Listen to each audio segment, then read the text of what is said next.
ചേച്ചി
ശ്രീ ഗുരവേ നമഃ.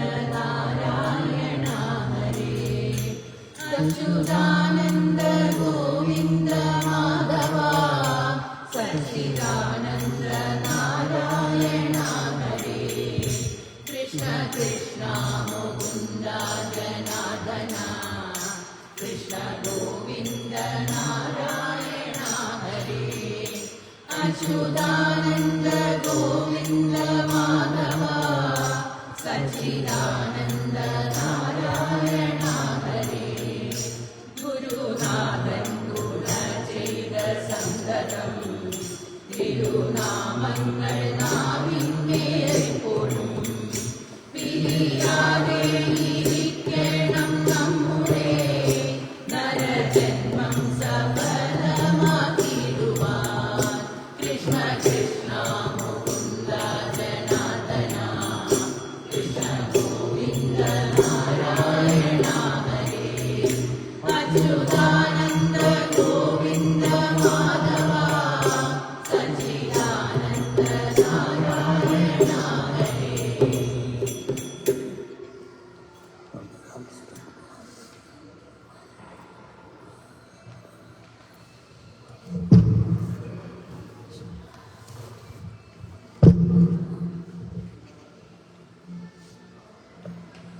ഗുരുനാഥൻ തുണചൈകസന്തതം.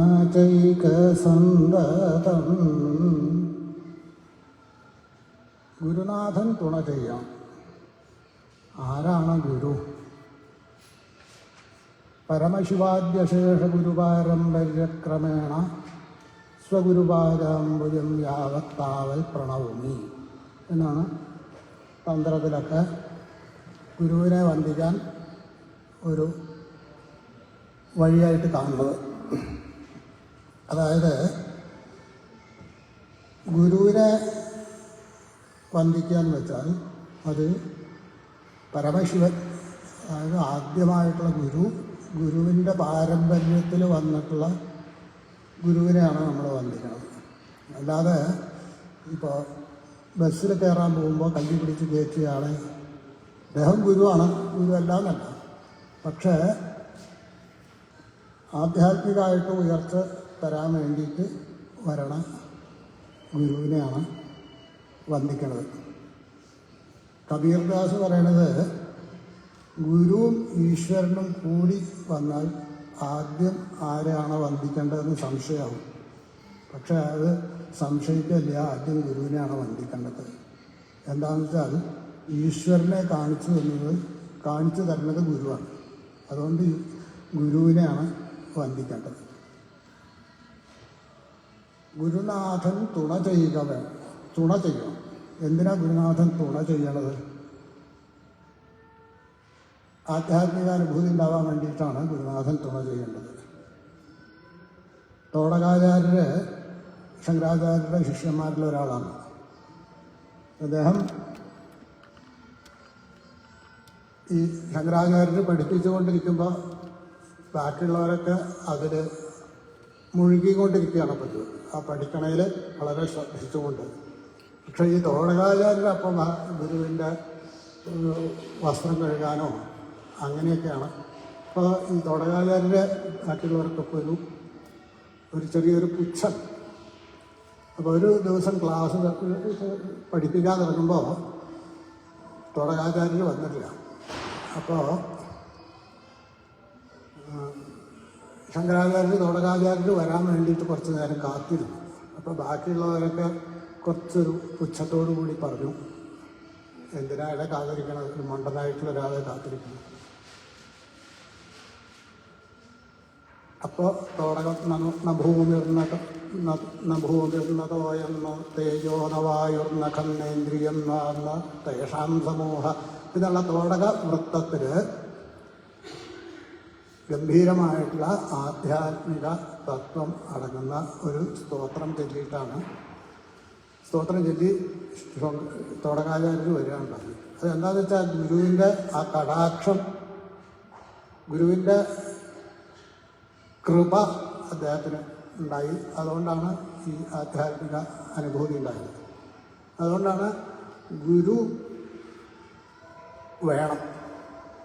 കബീർദാസ് ഗുരുവിനെ കിട്ടാൻ വേണ്ടി കുറേ അലഞ്ഞു. അപ്പം രാമദാസ് എന്നുള്ള ഗുരുവിൻ്റെ അടുത്ത് ഉപദേശത്തിനായിട്ട് ചെന്നു. അപ്പോൾ ഇദ്ദേഹം ഒരു മുസ്ലിം ആയതുകൊണ്ട് ഉപദേശിക്കാൻ പറ്റില്ല എന്നുള്ള വിധത്തിൽ ഈ രാമദാസരുടെ ശിഷ്യന്മാരൊക്കെ അകറ്റി നിർത്തി. അത് എന്നാലും അദ്ദേഹം അത് വിടാണ്ട് എന്ത് ചെയ്തു എന്ന് വെച്ചാൽ ഇദ്ദേഹം രാമദാസന് എല്ലാ ദിവസവും കുളിക്കാൻ പോകും. ആ സമയത്ത് ഗംഗയുടെ കൽപ്പടയിൽ പോയി കിടന്നു. അവിടെ ചെന്ന് കിടന്ന് ശങ്കരാചാര്യർ ഈ രാമദാസർ കുളിക്കാൻ പോകുമ്പോൾ നന്ന നേരത്തെയാണ് വിളക്കില്ലാണ്ട് വരുമ്പോൾ അദ്ദേഹം ഈ കൽപ്പടയിൽ ചവിട്ടിയപ്പോൾ രാമാന്ന് ചെല്ലിന്ന് ഒരു കഥ ഉണ്ട്. അല്ലെങ്കിൽ എന്തിനാ അവിടെ കിടക്കണം, പോയി സുഖമായിരിക്കുക എന്ന് പറഞ്ഞ് ഒരു ഉപദേശം കൊടുത്തു. ആ ഉപദേശം ആണ് അത് ഗുരുവിൻ്റെ പാദസ്പരിശം തട്ടിയിട്ടുള്ള ആ ഉപദേശം ആണ് പിന്നെ കബീർദാസനെ വലിയ ഭക്തകവിയൊക്കെ ആക്കി തീർത്തത്. അപ്പം ഗുരുനാഥൻ തുണ ചെയ്യുക, അത് എന്തിനാണ്? സന്തതം തിരുനാമങ്ങൾ നാവിന്മേൽ എപ്പോഴും, എല്ലായ്പ്പോഴും. സന്തതം എന്ന് പറഞ്ഞാൽ എല്ലായ്പ്പോഴും തിരുനാമങ്ങൾ നാവുമ്പിലുണ്ടാവണം. ഭഗവാന്റെ നാമങ്ങൾ നാവുമ്പിൽ വന്നുകൊണ്ടേയിരിക്കണം. അതാണ് വേണ്ടത്. ശ്രീരാമകൃഷ്ണ പരമഹംസർ ഒരു സന്യാസിയെ കണ്ടു. ആ സന്യാസി വളരെ രഹസ്യം ആയിട്ടുള്ള ഒരു പുസ്തകം ഉണ്ട് അദ്ദേഹത്തിൻ്റെ അടുത്ത്. ഒരാൾക്കും കാണിച്ചു കൊടുക്കില്ല, അത്ര രഹസ്യമായി വെക്കണ പുസ്തകം. അത് ശ്രീരാമകൃഷ്ണ പരമഹംസർക്ക് കാണിച്ചു കൊടുത്തു. അപ്പോൾ അതിലെന്താ എഴുതിയിട്ടുള്ളത് വെച്ചാൽ രാമ എന്ന് മാത്രമേ എഴുതിയിട്ടുള്ളൂ. അത് വളരെ രഹസ്യമായിട്ട് സൂക്ഷിച്ച് വെക്കുക അദ്ദേഹം. അപ്പോൾ ചോദിച്ചു, എല്ലാ ദിവസവും അദ്ദേഹം അത് എടുത്ത് വായിക്കും. ഇപ്പോൾ രാമകൃഷ്ണ പരമഹംസർ ചോദിച്ചു, ഇല്ല എന്തിനാ ഇത് ഇത്ര പ്രാവശ്യം വായിക്കണം, വേറെ എന്തെങ്കിലും പുസ്തകം വായിച്ചു? ഇതന്നെ മനസ്സിലായിട്ടില്ല കേട്ടല്ലേ വായിക്കുന്നത്. അപ്പോൾ അത്ര യോഗ്യത ഉണ്ട് നാമത്തിന്. നാമം കൊണ്ട് സുഖപ്പെട്ടവർ സൂക്കേടുകൾ മാറിയിട്ട് സുഖപ്പെട്ടവർ ധാരാളമാണ്. മരണത്തിൽ നിന്നും കൂടി രക്ഷിക്കാൻ പറ്റും എന്ന് നാമത്തിന് യോഗ്യത ഉണ്ടെന്ന് അജാമിളമോക്ഷത്തിൽ നമ്മൾ കാണുന്നതാണ്. അപ്പം ഗുരുനാഥൻ തുണകയില സന്തതം തിരുനാമങ്ങൾ നാവിന്മേലെപ്പോഴും പിരിയാതെ ഇരിക്കണം. പിരിയാതെ ഇരിക്കണം, എല്ലപ്പോഴും ഇടപെടാണ്ട് വന്നുകൊണ്ടിരിക്കണം. അത് സാധിക്കാത്ത കാര്യമാണ്, നമ്മളെ സംബന്ധിച്ചിടത്തോളം സാധിക്കാത്ത കാര്യമാണ്. പക്ഷേ ഇടയ്ക്കിടയ്ക്കൊന്ന് തിരിഞ്ഞു നോക്കിയാൽ അത് പതുക്കെ അതിന് സാധിക്കാൻ പറ്റും. അതായത് നാവുമ്പിൽ നാമുണ്ടോ, നാവുമ്പിൽ ഇനി ഉറക്കം ചോദിച്ചാലും ഉറക്കം ചെല്ലണം, ഉറക്കം ചെല്ലാൻ പറ്റില്ല വെച്ചാലും നാവുമ്പിൽ നാമുണ്ടോ എന്ന് ഇടയ്ക്കൊന്ന് തിരിഞ്ഞു നോക്കിയാൽ മതി. ഇടയ്ക്കൊന്ന് തിരിഞ്ഞു നോക്കിയാൽ നാവ് അവിടെ വരും, നാമം വരും. അങ്ങനെ അത് ഇടയ്ക്ക് തിരിഞ്ഞു നോക്കൽ അത് സ്ഥിരമായിട്ട് സംഭവിക്കുന്നതാണ് ഗുരുക്കന്മാർ പറയുന്നത്. ഇടയ്ക്ക് തിരിഞ്ഞു നോക്കിയാൽ അത് പതുക്കെ പതുക്കെ എല്ലായ്പ്പോഴും വന്ന് സംഭവിക്കും. അപ്പം ഞാൻ നാമം ജപിക്കുന്നുണ്ടോയെന്നൊന്ന് ഇടയ്ക്ക് ഒന്നിങ്ങനെ ആലോചിച്ചാൽ മതി. അപ്പം തന്നെ വരുന്ന നാവുമ്പിൽ നാമങ്ങൾ വന്ന് ചേരും.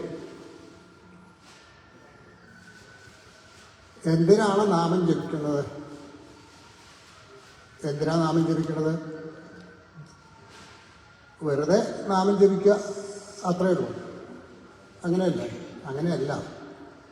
നരജന്മം സഫലമായി തീരുവാൻ, നരജന്മം സഫലമാണെങ്കിൽ ഈ ആധ്യാത്മിക ഉണർച്ച ഉണ്ടാവണം. ആ ആധ്യാത്മിക ഉണർച്ച ഉണ്ടാവാൻ ഏറ്റവും എളുപ്പമായിട്ടുള്ള വഴിയാണ് നാമം ജപിക്കുക. ഇപ്പം അർത്ഥ ഏവ പ്രധാന ധർമാർത്ഥകാമമോക്ഷങ്ങളിൽ സാധാരണ എല്ലാവരും വിചാരിക്കുക എന്താ വെച്ചാൽ അർത്ഥ ഏവ പ്രധാന, അർത്ഥം തന്നെയാണ് പ്രധാനം. അർത്ഥം എന്ന് പറഞ്ഞാൽ ധനം ഉണ്ടാവുക, ധനം തന്നെയാണ് പ്രധാനം. ആ ധനം ഉണ്ടായാൽ എന്തൊക്കെ ഗുണം? കാമങ്ങളൊക്കെ സാധിക്കാൻ പറ്റും. അതുപോലെ ധർമ്മം നടത്താൻ വെച്ചാലും അർത്ഥം ഉണ്ടായാൽ തന്നെ പറ്റും. അതായത് ഒരാളെ സഹായിക്കണം എന്നുണ്ടെങ്കിൽ അതിന് അർത്ഥം വേണം. ആ അർത്ഥം ഉണ്ടായാലേ ഒരാളെ സഹായിക്കാനും പറ്റുള്ളൂ, അല്ലെങ്കിൽ നമുക്ക് വേണ്ട ആവശ്യങ്ങളൊക്കെ സാധിക്കാനും അർത്ഥം ഉണ്ടായാലേ പറ്റുള്ളൂ എന്നാണ് ഒരു വാദം. അർത്ഥ ഏവ പ്രധാന. പക്ഷേ അർത്ഥത്തിന് വേറൊരു കുഴപ്പമുണ്ട്. അർത്ഥം അനർത്ഥം ഉണ്ടാക്കും. അപ്പം അതിന് അർത്ഥം വേണ്ടാന്നില്ല. അർത്ഥം നേരെ ആവണമെന്നുണ്ടെങ്കിൽ അതിന് ഒരു ലക്ഷ്യം ഉണ്ടാവണം. അർത്ഥം ധാരാളം ഉണ്ടായി എന്ന് വെച്ചാൽ അതിന് ലക്ഷ്യം ഇല്ല എന്ന് വെച്ചാൽ ആ അർത്ഥം അനർത്ഥം ആയിത്തീരും. ഇപ്പോൾ കുറച്ച് കാശ് കയ്യിലുണ്ട്, അതുകൊണ്ട് എന്താ ചെയ്യേണ്ടതെന്ന് ഇഷ്ടമില്ല വെച്ചാൽ എന്തെങ്കിലേക്കിലൊക്കെ ചെന്ന് കയറും. എവിടെയാ സുഖം കിട്ടണമെന്ന് വെച്ചാൽ അതിനൊക്കെ വേണ്ടി ചെന്ന് കയറിയത് വരും. കാശുണ്ട്, കുറച്ച് മദ്യം വാങ്ങിച്ച് കഴിച്ചടാൻ തോന്നും. പക്ഷേ ഒരു ലക്ഷ്യം ഉണ്ടാകുന്ന വെച്ചാൽ ആ ലക്ഷ്യം ഉണ്ടെച്ചാൽ ആ അർത്ഥം ആ ലക്ഷ്യത്തിന് മാത്രമേ ഉപയോഗിക്കുള്ളൂ. അപ്പോൾ ലക്ഷ്യം ഉണ്ടാവണം. ആ ലക്ഷ്യം എന്താണെന്ന് വെച്ചാൽ വേഗം കയ്യിൽ കിട്ടാവുന്ന ലക്ഷ്യം വെച്ചാൽ വലിയ ബുദ്ധിമുട്ടാണ്. എന്താ വെച്ചാൽ ലക്ഷ്യം തീരും. അപ്പോൾ ഇപ്പോൾ പാൽപ്പായസം കഴിക്കുകയാണ് ലക്ഷ്യം കഴിക്കുകയാണ്. പാൽപ്പായസം കിട്ടിയാൽ അത് കഴിഞ്ഞു, പിന്നെ ആ ലക്ഷ്യമില്ല, പിന്നെ അവിടെ നിന്ന് അങ്ങനെ ലക്ഷ്യമില്ല. അപ്പോൾ വേഗം കയ്യിൽ കിട്ടണ ലക്ഷ്യം വയ്ക്കരുത്. നമുക്ക് അത് വളരെ വിഷമിച്ച് കയ്യിൽ കിട്ടുന്ന ലക്ഷ്യം തന്നെ വയ്ക്കാവൂ. അതാണ് ആധ്യാത്മിക ഉയർച്ച, മോക്ഷം. ആ മോക്ഷം കിട്ടാൻ വേണ്ടിയിട്ട് ഏറ്റവും എളുപ്പമായിട്ടുള്ള വഴി ഈ നാമം ജപിക്കലാണ്. നാമം ജപിച്ചാൽ ഇപ്പോൾ നാരായണീയത്തിലൊക്കെ പറയണതാണ്, വലിയ ഒരു വിറകിൻ്റെ കൂട്ടം ഉണ്ടെന്നില്ല. വലിയ വിറകിൻ്റെ കൂട്ടത്തിൽ അതിൻ്റെ അടിയിൽ ഒരു ഭാഗത്തായിട്ട് കുറച്ച് കണൽ കൊണ്ടുവച്ചാൽ മതി. ആ കണൽ കത്തിച്ച് ആ വിറക് മുഴുവൻ കണലാക്കി തരും. അതുപോലെയാണ് നമ്മളുടെ ഈ അർത്ഥോ കാമോ അങ്ങനെയുള്ള ചതുർവിധ ധർമാർത്ഥ കാമങ്ങളാണ് ഇത്. ആ ധർമാർത്ഥ കാമങ്ങളുടെ അടിയിൽ ഈ മോക്ഷം എന്നുള്ള ലക്ഷ്യം വെച്ചാൽ അത് ക്രമേണ ഈ ധർമ്മവും അർത്ഥവും കാമവും ഒക്കെ ദഹിപ്പിച്ച് അത് മോക്ഷം തന്നെയായി തീരും. അപ്പം അതിനാണ് എപ്പോഴും ഗുരുനാഥൻ്റെ തുണ. ഗുരുനാഥൻ്റെ തുണ ഉണ്ടായാൽ എപ്പോഴും നാമത്തിൽ നാമം വരും. അങ്ങനെ നാമം വന്നാൽ അത് ക്രമേണ മോക്ഷത്തിലേക്ക് ചേർക്കും ചെയ്യും. അതാണ് അതിൻ്റെ ഗുരുനാഥൻ തുണ ചെയ്ത സന്തതം തിരുനാമങ്ങൾ നാവിന്മേലെപ്പോഴും പിരിയാതെ ഇരിക്കണം. നമ്മുടെ എന്ന് പറഞ്ഞാൽ ഇവിടെ ബഹുമാനാർത്ഥമായിട്ടും ഉപയോഗിക്കാം, ബഹുവചനായിട്ടും ഉപയോഗിക്കാം. അവനവൻ്റെ എന്നും ഉപയോഗിക്കാം, എല്ലാവരുടെയും എന്നുള്ള അർത്ഥത്തിനും ഉപയോഗിക്കാം. നമ്മുടെ നരജന്മം സഫലമായി തീരുവാൻ. നരജന്മമാണ് അത് ഇനി പറയാൻ പോകുന്നത്. ഈ നരജന്മം കിട്ടുന്നത് വളരെ ബുദ്ധിമുട്ടിയിട്ടാണ് കിട്ടുന്നത്. അങ്ങനെയുള്ള നരജന്മം സഫലം ആവാതിരുന്നാൽ അതുകൊണ്ടൊരു ഗുണം ഇല്ല. അപ്പോൾ അതുകൊണ്ട് നരജന്മം കിട്ടി അത് സഫലമാക്കണം. അതിന് എപ്പോഴും തിരുനാമങ്ങൾ നാവുമ്പിലുണ്ടാവണം. അതിന് ഗുരുനാഥൻ എപ്പോഴും തുണ ചെയ്യുകയും വേണം. കൃഷ്ണ കൃഷ്ണ മുകുന്ദ ജനാർദ്ദന കൃഷ്ണ ഗോവിന്ദ നാരായണ ഹരേ അച്യുതാനന്ദ ഗോവിന്ദ മാധവ സച്ചിദാനന്ദ നാരായണ ഹരേ ഇന്നലെയോളമെന്തെന്നറിഞ്ഞിരാ ഇനിനാളെയുമെന്തെന്നറിഞ്ഞിരാ ഇനി കണ്ട തടിക്കു വിനാശവും ഇനനേരമെന്നേതു അറിഞ്ഞിരാ പണ്ടു കണ്ടെന്നേക്കും ജനങ്ങളെ കണ്ടില്ലെന്നു വരുത്തുന്നതും ഭവാൻ രണ്ടു നാലു ദിനം കൊണ്ടൊരുത്തനെ കണ്ണിലേറ്റി നടത്തുന്നതും ഭവാൻ മാളിക മുകളേറിയ മന്നനെ തോളിൽ മാറാപ്പു കേട്ടുന്നതും ഭവാൻ മാളിക മുകളേറിയ മന്നനെ തോളിൽ മാറാപ്പു കേട്ടുന്നതും ഭവാൻ കൃഷ്ണ കൃഷ്ണ മുകുന്ദ ജനാർദ്ദന കൃഷ്ണ ഗോവിന്ദ നാരായണ ഹരേ അച്യുതാനന്ദ ഗോവിന്ദ മാധവ സച്ചിദാനന്ദ നാരായണ അപ്പോൾ ആധ്യാത്മികമായിട്ടുള്ള ഉയർച്ച ഉണ്ടാവണം, മോക്ഷം കിട്ടണം. അതിന് ഗുരുനാഥൻ തുണ ചെയ്യണം എന്നാണ് നമ്മൾ പറഞ്ഞു വെച്ചത്. എന്തുകൊണ്ടാണ് അതങ്ങനെ പറയണമെന്ന് വെച്ചാൽ ബാക്കിയുള്ളതൊന്നും നമുക്ക് ഒരു ആത്യന്തികമായിട്ടുള്ള സുഖം തരുന്നതല്ല. ഒരു കാര്യം അറിഞ്ഞാലേ അതിനെക്കുറിച്ചുള്ള ജ്ഞാനം ഉണ്ടാവുള്ളൂ. ഇപ്പോൾ ഭഗവാനെ കുറിച്ചറിയാം, അല്ലെങ്കിൽ ജ്ഞാനം ഉണ്ടാവുക. ജ്ഞാനം ഉണ്ടായാൽ മോക്ഷം കിട്ടുന്നതാണ് പൂർവികന്മാർ പറഞ്ഞു തന്നിട്ടുള്ളത്. നമ്മളെ സംബന്ധിച്ചിടത്തോളം എന്താ കഥ വെച്ചാൽ ജ്ഞാനം എന്നുള്ളത് ഇല്ല.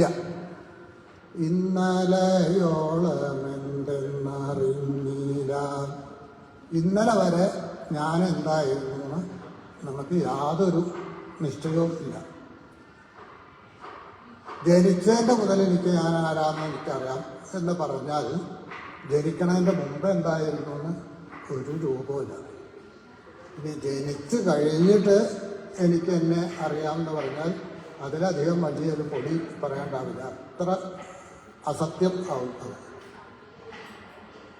എന്താണെന്ന് വെച്ചാൽ എന്തിനെക്കുറിച്ചാണ് നമുക്കറിയാം, നമ്മളെക്കുറിച്ചിട്ട് എന്ത് കാര്യമാണ് നമുക്കറിയാം? ഒരു കാര്യം അറിയില്ല എന്നാണ് അർത്ഥം. ഇപ്പോൾ ദേഹത്തിന് എത്ര രോമമുണ്ടെന്നറിയില്ല, വളരെ നിസ്സാരമായിട്ടുള്ള കാര്യമാണ്. എത്ര രോമമുണ്ടെന്നറിയില്ല, എത്ര ചോര ഉണ്ടെന്നറിയില്ല, എത്ര മാംസം ഉണ്ടെന്നറിയില്ല, എന്താ ഇതുവരെ കഴിച്ചതെന്നറിയില്ല, എവിടെ ഉണ്ടായതാണ് കഴിച്ചതെന്നറിയില്ല, എന്താ എൻ്റെ പേരിങ്ങനെ വരാൻ കാരണം എന്നറിയില്ല. ഇങ്ങനെ നോക്കിയാൽ ഇന്നലെയോളം എന്തെന്നറിഞ്ഞില്ല, ഒന്നും അറിഞ്ഞിട്ടില്ല ദേവരെ. എന്നാൽ നമ്മൾ അങ്ങനെയല്ല ഭാവിക്കുക. നമുക്ക് വളരെയധികം അറിവുണ്ടെന്നാണ് വിചാരം. പക്ഷെ അത് വെറുതെ പറയണതാണ്. ഒരു കാര്യം ശരിക്കറിയില്ല. മുറിഞ്ഞിട്ടുള്ള അറിവുകളെ നമുക്കുള്ളൂ. അതന്നെ പൂർണ്ണം അല്ലേ. പിന്നെ ഇനി നാളെയും എന്തെന്നറിയില്ല. നാളെ അറിയില്ല. നാളെ ഇപ്പം എന്താ ഉണ്ടാവാൻ ഭാവിക്കണത് എന്ന് യാതൊരു നിശ്ചയവുമില്ല. നമ്മൾ മരിക്കുന്ന ഏതാണ്ട് ഒരു കാര്യം ഉറപ്പാണ്, മരിക്കുന്നു മാത്രമേ ഉറപ്പുള്ളൂ. മരിച്ചു കഴിഞ്ഞാൽ എന്താ ഉണ്ടാവാന്നറിയില്ല, മരിക്കുന്നത് വരെ എന്താ ഉണ്ടാവാന്നറിയില്ല, അടുത്ത നിമിഷം എന്താ ഉണ്ടാവാന്നറിയില്ല, ഇനി നാളെയും എന്തെന്നറിയില്ല. ഇനി കണ്ട തടിച്ചു വിനാശവും ഇന്ന നേരമെന്നേതെന്നറിയില്ല. ഈ കണ്ട നമ്മുടെ ഈ ദേഹം എപ്പോഴാണ് ഇല്ലാണ്ട് ആവാന്ന് പറയാൻ പറ്റില്ല. എന്താ വെച്ചാൽ അനുനിമിഷം ഇല്ലാണ്ടായിട്ട് മാറി മറിഞ്ഞുകൊണ്ടിരിക്കുന്നതാണ് നമ്മുടെ ദേഹം. ഓരോ നിമിഷത്തിലും അനവധി കോശങ്ങൾ ദേഹത്തിന് പോവുകയും ദേഹത്തിൽ വന്നു ചേരുകയും ഒക്കെ ചെയ്തുകൊണ്ടിരിക്കണ ഒരു ഒഴുക്ക് അത്രയേ ഉള്ളൂ. ആ ഒഴുക്കിൽ യാതൊരു നിയമവും ഇല്ല. എന്തോ ഒരു ഒഴുക്കുണ്ട്. ആ ഒഴുക്കിൽ ഒരു ചുഴി പോലെ മനുഷ്യനെ കാണുന്നല്ലാണ്ട് ഒരു കാര്യവും അറിയില്ല. കണ്ടങ്ങിയിരിക്കും ജനങ്ങളെ കണ്ടില്ലെന്നു വരുത്തുന്നതും ഭവാൻ. നമ്മൾ ഓരോ ദിവസവും അനവധി ആൾ മരിച്ചു എന്ന് കേൾക്കും. അവരൊക്കെ എങ്ങടാ പോകണമെന്ന് അറിയില്ല. അവരെ കാണാണ്ടാവുണ്ടെന്നല്ലാണ്ട് വേറെ ഒന്നും അറിയില്ല. 2-4 ദിനം കൊണ്ടൊരുത്തനെ തണ്ടിലേറ്റി നടത്തുന്നതും ഭവാൻ. 2-4 ദിവസം കൊണ്ട് തണ്ടിലേറ്റ. തണ്ടെന്ന് പറഞ്ഞാൽ ഈ മഞ്ചല് ഒക്കെ പറഞ്ഞിട്ട് മുമ്പ് ഉള്ള ചില യാത്ര ഉപയോഗിക്കുന്നതുണ്ട്. അത് തണ്ടാണ്. ആ തണ്ടിലാണ്. അത് വളരെ യോഗ്യനാക്കി തീർക്കും. ഒരു 1-2 ദിവസം കൊണ്ട് വളരെ യോഗ്യനായി തീർന്നിട്ടുള്ള ആൾക്കാരെ നമ്മൾ ധാരാളം കണ്ടിട്ടുണ്ടാവും. വെറുതെ തിരിഞ്ഞ് നടക്കുന്ന ആൾക്കാർ വളരെ കുറച്ച് കാലം കൊണ്ട് വളരെ യോഗ്യന്മാരായി അങ്ങനെ വന്നിട്ടുള്ളത് ധാരാളം അനുഭവം നമ്മളുടെ ചുറ്റും തന്നെ ഉണ്ടാവും. മാളിക മുകളേറിയ മന്നൻ്റെ തോളിൽ മാറാപ്പു കയറ്റുന്നതും ഭഗവാൻ.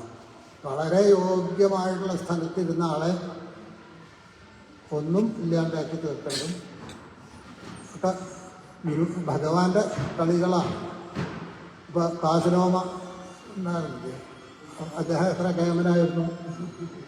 അദ്ദേഹം കാശിലോമ ഉണ്ടാക്കിയിട്ടുള്ള അദ്ദേഹത്തിൻ്റെ പേര് പല്ലറ്റ്. അദ്ദേഹം അത്ര വലിയ കേമനായിരുന്നു. പിന്നെ അവസാനം ഒരു ഡ്രൈവറുടെ വീട്ടിൽ ഒരു മുറിയിൽ താമസിക്കേണ്ടി വന്നു. ഇങ്ങനെ അനവധി, കുറച്ചൊന്നുമല്ല, എത്ര ആളാ, കുറച്ച് കാലം കൊണ്ട് വളരെ കേവനാവും, പിന്നെ ഒന്നും ഇല്ലാണ്ടാവും. അതുപോലെ ഈ ജ്യോത്സ്യന്മാർ, വളരെ ഗംഭീരന്മാരായിട്ടുള്ള ജ്യോത്സ്യന്മാർ കുറച്ച് കാലം വളരെ ഗംഭീരമായിട്ട് കാണും, അത് കഴിഞ്ഞാൽ പിന്നെ ഒരു പേരിനെ കേൾക്കും. അതുപോലെ രാഷ്ട്രീയക്കാർ, അങ്ങനെയല്ല, ഏത് വിഷയത്തിൽ നോക്കിയാലും വളരെ ഗംഭീരന്മാരായിട്ട് കുറച്ച് കാലം ഉണ്ടാവാം, പിന്നെ കുറച്ച് കാലം ഇല്ലാണ്ടാവാം. അപ്പോൾ ഇന്നലെയോളം എന്തെന്നറിഞ്ഞില്ല, ഇനി നാളെയും എന്തെന്നറിഞ്ഞില്ല, ഇനി കണ്ട തടിക്ക് വിനാശവും എപ്പോഴാണ് അറിഞ്ഞില്ല, നാളെ കാശുണ്ടാവുമോ എന്നറിയില്ല, നാളെ യാചകനായി തീരുന്നോ എന്നറിയില്ല. എല്ലാം ഭഗവാന്റെ ഇച്ഛ പോലെ നടക്കും. അപ്പം അതുകൊണ്ട് നമ്മളെന്താ വിചാരിക്കേണ്ടതെന്ന് വെച്ചാൽ ഇതൊന്നും ശാശ്വതം അല്ല. പേരും പെരുമയും സമ്പത്തും ഒന്നും ശാശ്വതമല്ല. ആ ശാശ്വതമല്ലാത്ത വസ്തുവിന് വേണ്ടിയിട്ടാണ് നമ്മൾ വളരെയധികം ബുദ്ധിമുട്ടുന്നത്.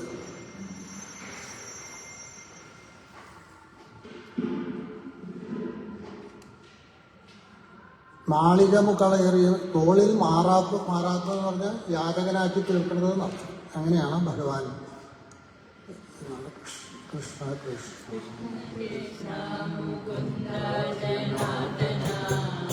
കൃഷ്ണ ഗോവിന്ദ നാരായണ ഹരേ അച്യുതാനന്ദ ഗോവിന്ദ മാധവ സച്ചിദാനന്ദ നാരായണ ഹരേ കണ്ടാലൊട്ടറിയുന്നു ചിതറിതു കണ്ടാലും തീരിയാകിലത്തെ ഗുണേ കണ്ടതൊന്നുമേ സത്യമല്ലെന്നതോ മുമ്പേ കണ്ടിട്ടറിയും ഈ കൂച്ചിക മനുജാതി തന്നെ പലവിധം മനസ്സിനു വിശേഷമുണ്ടോർക്കണം പലർക്കും അറിയണമെന്നിട്ടല്ലോ പല ജാതി പറയുന്നു ശാസ്ത്രങ്ങൾ കർമ്മത്തിലധികാരി ജനങ്ങൾക്ക് കർമ്മശാസ്ത്രങ്ങളുണ്ടു പലവിധം ജ്ഞാനശാസ്ത്രങ്ങൾ യോഗങ്ങൾ എന്നിവ സംഗ്രഹില്ലതു നിൽക്കട്ടെ സർവവും കൃഷ്ണ കൃഷ്ണ മുകുന്ദ ജനാർദ്ദന കൃഷ്ണ ഗോവിന്ദ നാരായണ ഹരേ അച്യുതാനന്ദ ഗോവിന്ദ മാധവ സച്ചിദാനന്ദ നാരായണ ഹരേ.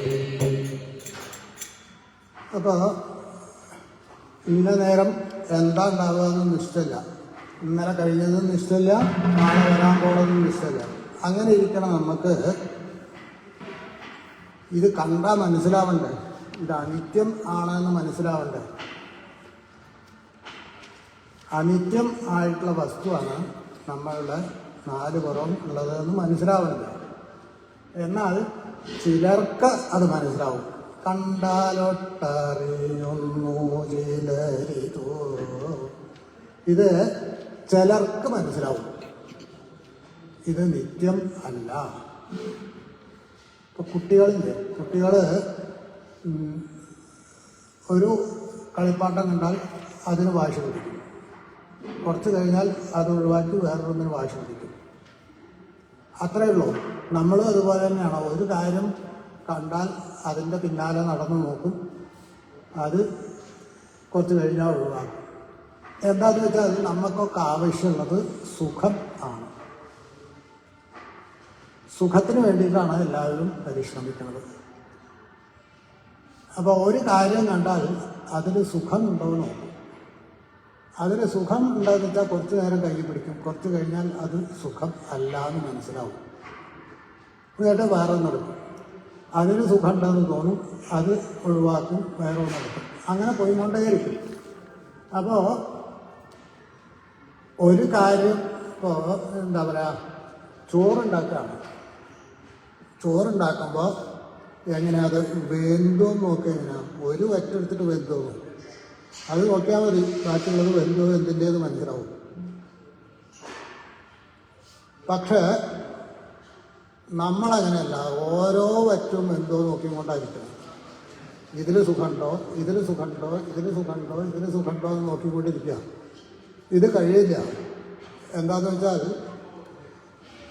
അത്ര അധികമാണ് പ്രപഞ്ചത്തിലെ വസ്തുക്കൾ. അപ്പോൾ അതറിയണം. ചിലർക്ക് വേഗം മനസ്സിലാവും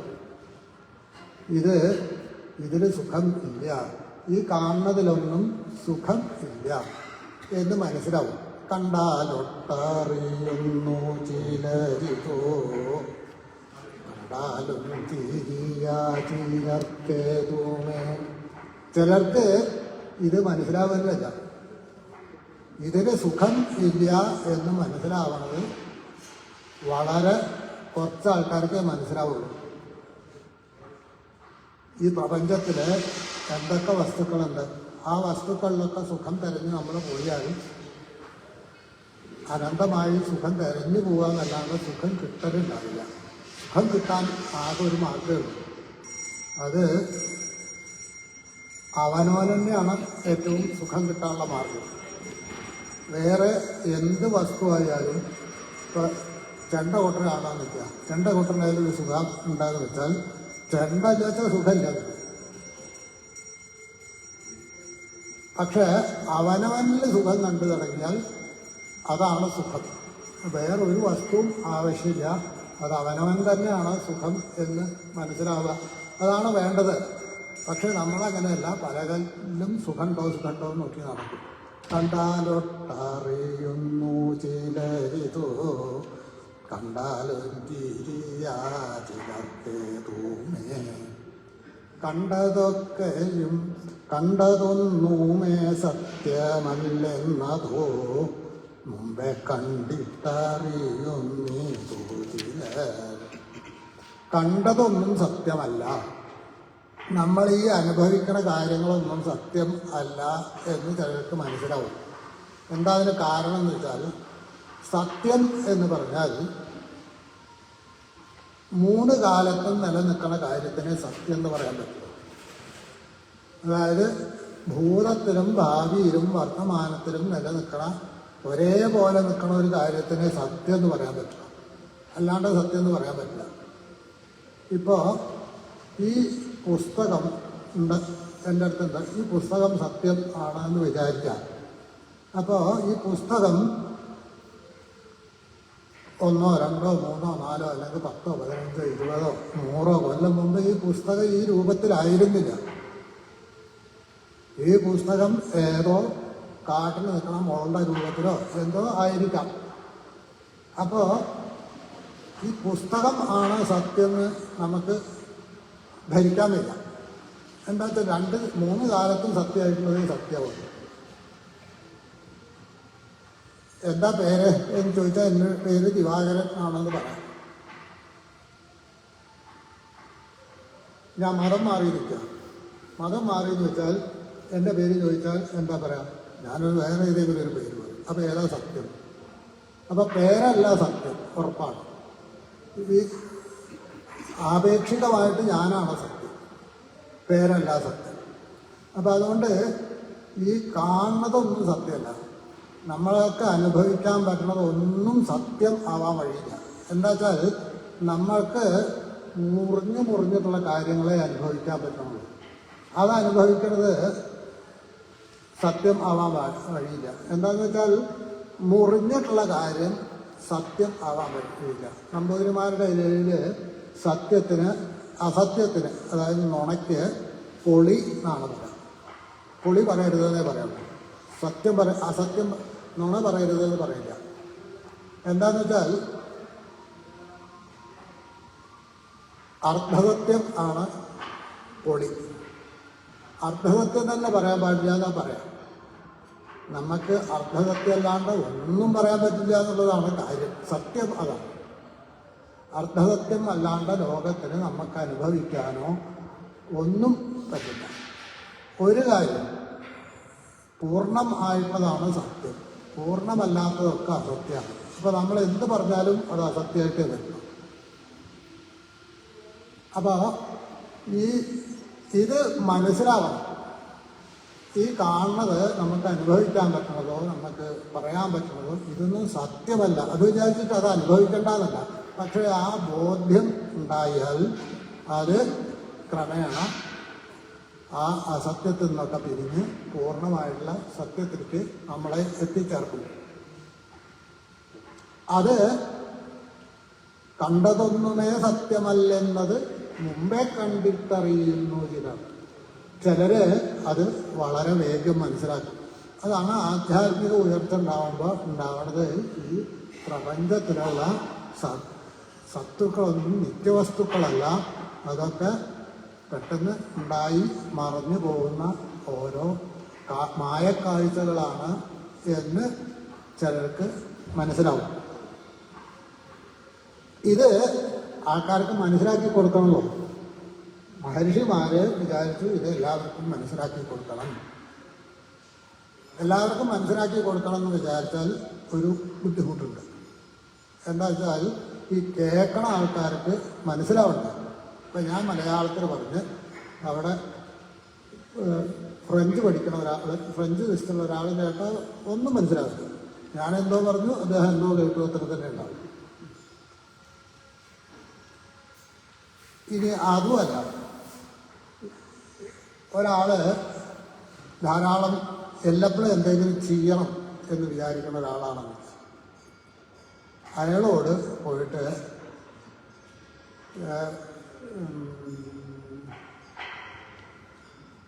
രമണ മഹർഷിയൊക്കെ പറയുന്നത് ചുമ്മാതിരിക്കാൻ പറയും. ചുമ്മാതിരിക്കുക എന്ന് പറഞ്ഞാൽ വെറുതെ ഇരിക്കുക, ഒന്നും ചെയ്യാണ്ടിരിക്കലാണ്, അതാണ് വേണ്ടത്. പക്ഷേ എല്ലപ്പോഴും എന്തെങ്കിലും ചെയ്യണമെന്ന് വിചാരിക്കണ ഒരാളോട് ചുമ്മാതിരിന്ന് പറഞ്ഞാൽ പറ്റില്ല. അപ്പം അയാളോട് എന്തെങ്കിലും ചെയ്യാൻ പറയണം.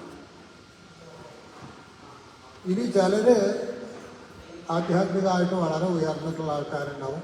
അവർക്ക് എന്തെങ്കിലും ചെയ്തുകൊണ്ടിരിക്കണം എന്ന് തോന്നാത്ത ഒരാൾ അയാളോട് പോയിട്ട് എന്തെങ്കിലും ചെയ്യാൻ പറഞ്ഞാൽ അതും ശരിയാവില്ല.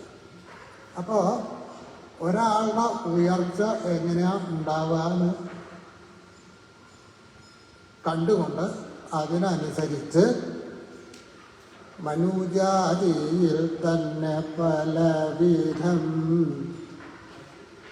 മനസ്സിനു വിശേഷമുണ്ടോർക്കണം. പലരുടെയും മനസ്സിന് വിശേഷമുണ്ട്. പലരുടെയും മനസ്സ് ഒരുപോലെയല്ല. ഒരുപോലെ ഒരാളുടെയും മനസ്സുണ്ടാവില്ല. പക്ഷേ ഒരുവിധമൊക്കെ ശരിയാവുന്ന ആൾക്കാരുണ്ടാവും. ഇപ്പോൾ സേവനം ചെയ്യണം എന്ന് മോഹിക്കുന്ന ആൾക്കാരുണ്ടാവും. അവർ സേവനം ചെയ്തുകൊണ്ടിരിക്കും. ആ സേവനം ചെയ്യുമ്പോൾ അതിൽ ചെറിയൊരു കാര്യം ചേർക്കാൻ ആധ്യാത്മിക ഗുരുവിന് പറ്റും. സേവനം ചെയ്താൽ അപ്പോൾ ഞാനൊരാൾക്ക് കുറച്ച് എന്തെങ്കിലും ഉപകാരം ചെയ്തു, അയാൾ ഇങ്ങോട്ട് തിരിച്ച് ഉപകാരം ചെയ്യണം എന്നുള്ളൊരു ബോധം, അത് വേണ്ടാന്ന് പറയാൻ ആധ്യാത്മിക ഗുരുവിന് പറ്റും. അപ്പം നിസ്വാർത്ഥമാവണം സേവനം. അല്ലെങ്കിൽ കർമ്മം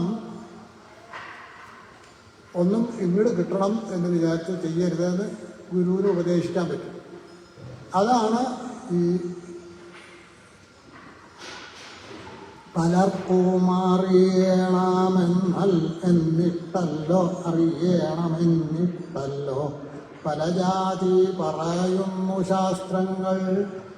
ചില ശാസ്ത്രങ്ങൾ കർമ്മം ചെയ്യണം എന്ന് പറയും, ചില ശാസ്ത്രങ്ങൾ കർമ്മം ചെയ്യണ്ട എന്ന് പറയും, ചിലർ യാഗം ചെയ്യണം എന്ന് പറയും, ചിലർ യാഗം ചെയ്യണ്ട എന്ന് പറയും, ചിലർ നാമം ജപിച്ചാൽ മതി എന്ന് പറയും, ചിലർ നാമം ജപിച്ചിട്ട് കാര്യമില്ല എല്ലപ്പോഴും ധ്യാനിക്കുകയാണ് വേണ്ടതെന്ന് പറയും, ചിലർ പറയും മന്ത്രം ജപിക്കുക വേണ്ടത് എന്ന് പറയും. ഇതൊക്കെ മനുജാതിയിൽ തന്നെ പലവിധം മനസ്സിനു വിശേഷമുണ്ടോർക്കണം. അതുകൊണ്ടാണ് നമ്മളുടെ ശാസ്ത്രങ്ങൾ പല വിധത്തിൽ പറയണത്. ചിലർ വിഷ്ണുവിനെ ഭജിക്കണം എന്ന് പറയും, ചിലർ ശിവനെ ഭജിക്കണം എന്ന് പറയും, ചിലർ ശക്തിയെ ഭജിക്കണം എന്ന് പറയും, ചിലർ തീർത്ഥയാത്ര നടത്തണം എന്ന് പറയും. ഇതൊന്നും വേണ്ടാന്നല്ല, അവരവർക്ക് യോജിച്ച വിധത്തിൽ എപ്പോഴും ആധ്യാത്മികമായിട്ടുള്ള ഉയർച്ചയ്ക്ക് നോക്കിക്കൊണ്ടിരിക്കണം. അതുകൊണ്ട് കർമ്മത്തിലധികാരി ജനങ്ങൾക്ക് കർമ്മശാസ്ത്രങ്ങളുണ്ടു പലവിധം. കർമ്മത്തിന് അധികാരം ഉള്ള ആൾക്കാർ, ചെയ്യാണ് വേണ്ടത് എന്ന് വിചാരിക്കുന്ന കുറേ ആൾക്കാരുണ്ടാവും. അങ്ങനെ ഉണ്ടായിട്ടില്ല എന്ന് വെച്ചാൽ ഈ കാണുന്ന ലോകം ഇന്നിങ്ങനെ ആയിട്ടുണ്ടാവില്ല. അവർക്ക് കർമ്മശാസ്ത്രങ്ങൾ പല വിധത്തിൽ പറഞ്ഞിട്ടുണ്ട്. അതിൽ ഈ ആധ്യാത്മികമായിട്ട് തിരിയാൻ വേണ്ടിയിട്ടാണ് കർമ്മശാസ്ത്രങ്ങൾ ഉണ്ടാക്കിയിട്ടുള്ളത്. അല്ലെങ്കിൽ കർമ്മം ചെയ്താൽ മതി. ഒരു ആശാരിക്ക് ഒരു മരം കിട്ടിയാൽ അതിൽ പണിയെ മാത്രമേ വേണ്ടൂ. ആ പണിഞ്ഞ് എന്തെങ്കിലും ഒന്നുണ്ടാക്കുക, അതാണ് ആശാരിയുടെ ലക്ഷ്യം. അതിന് സമ്പാദ്യം കിട്ടി അതുകൊണ്ട് ജീവിക്കാം, ഇതാണ് ആശാരിയുടെ ലക്ഷ്യം എന്ന് വയ്ക്കാം. പക്ഷേ അതിൽ ആധ്യാത്മികമായിട്ടുള്ള, അതായത് മോക്ഷത്തിനുള്ള വഴിയാണെന്നുള്ള ഒരു ചെറിയ ഒരു കാര്യം കൂടി ചേർത്തു എന്ന് വെച്ചാൽ അയാൾക്ക് ആ ചെയ്യണ പണിയിൽ വളരെ ആനന്ദം കിട്ടിത്തുടങ്ങും. ഞാൻ വളരെ വലിയൊരു ലക്ഷ്യത്തിന് വേണ്ടിയിട്ടാണ് ഇപ്പം ചെയ്തുകൊണ്ടിരിക്കുന്നത് എന്ന് ധരിച്ചാൽ അതിന് ആനന്ദം കിട്ടും. ഇപ്പോൾ ഓഫീസിൽ പണിയെടുക്കുന്ന ആൾ മേലധികാരി കുറേ ചീത്ത പറയുണ്ടാവും, അവർ കുറേ എന്താ പറയുക പുഷ് ചെയ്യുണ്ടാവും. അതിനൊക്കെ മനസ്സ് കെട്ട് തുടങ്ങും. ഈ മനസ്സ് കെട്ട് തുടങ്ങുന്നത് എന്താ കാരണം എന്ന് വെച്ചാൽ ഉന്നതമായിട്ടുള്ളൊരു ലക്ഷ്യം ഇല്ലാത്തതുകൊണ്ടാണ്. ആ ഉന്നതമായിട്ടുള്ള ലക്ഷ്യം ഉണ്ടായി എന്ന് വെച്ചാൽ ഈ ചെറിയ ചെറിയ ഉപദ്രവങ്ങളാവാണ്ട്. ഇപ്പം ഡ്രൈവ് ചെയ്യുമ്പോൾ അങ്ങനെയല്ല.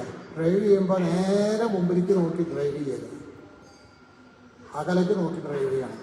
അല്ലെങ്കിൽ റോട്ടിലുള്ള സകല കുഴിയിലും ഗതിയാണ്. അകലേക്ക് നോക്കിയാൽ കുഴിയിൽ ചാടും.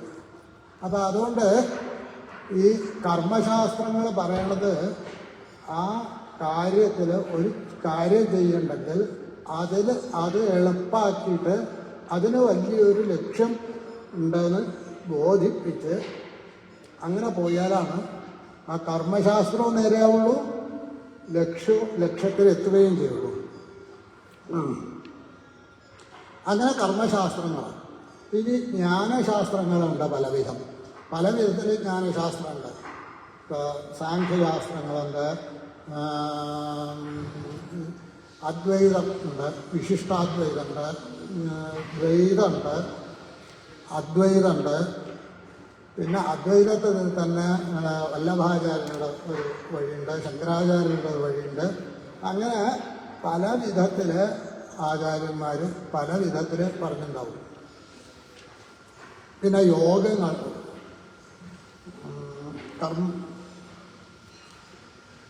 പിന്നെ യോഗങ്ങൾ, കുണ്ടലിനി യോഗം, ജ്ഞാനയോഗം, കുണ്ടലിനി യോഗം, ലയയോഗം, മന്ത്രയോഗം, അങ്ങനെ അനവധി യോഗങ്ങളുണ്ട്. ഈ യോഗങ്ങളൊക്കെ എന്താണ്? പല വിധത്തിലാണ് ഒക്കെ പറയുന്നത് ഈ സാഖ്യശാസ്ത്രത്തിനെ അനുബന്ധിച്ചാണ്. സാഖ്യം എന്ന് പറഞ്ഞാൽ ജ്ഞാനം എന്നാണ് അർത്ഥം. ജ്ഞാനയോഗം അതിൽ ഒരു വിഭാഗത്തിന് സാഖ്യശാസ്ത്രം എന്ന് പറയും. സാഖ്യശാസ്ത്രത്തിൻ്റെ പ്രധാനം എന്താണെന്ന് വെച്ചാൽ തത്വങ്ങൾ പറഞ്ഞ് തത്വങ്ങൾ വേറെയല്ല.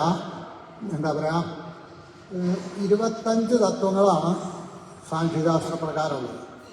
അതിൽ 2 വിഭാഗമാണുള്ളത്. ഒന്ന് പ്രകൃതിയും ഒന്ന് പുരുഷനും. പ്രകൃതി പുരുഷൻ്റെ ആ ബന്ധം മനസ്സിലായാൽ മോക്ഷം കിട്ടും എന്നാണ് സാഖ്യശാസ്ത്രത്തിൻ്റെ. പ്രകൃതി പലതായിട്ട് ബാധിച്ചു പോകും. ആകെ 24 തത്വങ്ങളാവും പ്രകൃതി. ബുദ്ധി, അഹങ്കാരം, മനസ്സ്, അങ്ങനെ 24 തത്വങ്ങൾ. ആ തത്വങ്ങളും പുരുഷനും കൂടിയതാണ് ഈ പ്രപഞ്ചം. ഇപ്പോൾ ശ്രീകൃഷ്ണൻ്റെ കഥ കേട്ടിട്ടുണ്ടാവും. 16,008 ഭാര്യമാര് എന്ന് കേട്ടിട്ടുണ്ടാവും. ഈ 16,008 ഭാര്യമാര് എന്ന് പറഞ്ഞാൽ അത് 16,008 ഭാര്യമാരുണ്ടെന്നല്ല. ശ്രീകൃഷ്ണന് അല്ല, അങ്ങനെ ആവാം, ഭഗവാനാണോ പറ്റില്ല എന്നല്ല.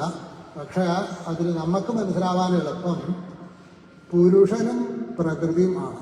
കൃഷ്ണൻ പുരുഷനും ഈ 16,008 പ്രകൃതിയും ആണ്. അതെങ്ങനെയാണ് വരണമെന്ന് വെച്ചാൽ, ഈ പ്രകൃതി എന്ന് പറഞ്ഞാൽ ഉണ്ടായി ഇല്ലാണ്ടായി, ഉണ്ടായി ഇല്ലാണ്ടായി, അങ്ങനെ ഒരു തരംഗ സ്വഭാവത്തിലുള്ള ഒരു പ്രതിഭാസം ആണ് പ്രകൃതി. പ്രകൃതി ഈ പ്രപഞ്ചത്തിന് നമ്മൾ നോക്കിയാൽ എന്ത് വസ്തുവായാലും, ഈ പ്രകൃതിയിൽപ്പെട്ട എന്തൊരു വസ്തുവായാലും അതിന് ഉണ്ടാവലുമുണ്ട്, നിലനിൽക്കലുമുണ്ട്, ഇല്ലാണ്ടാവലുമുണ്ട്.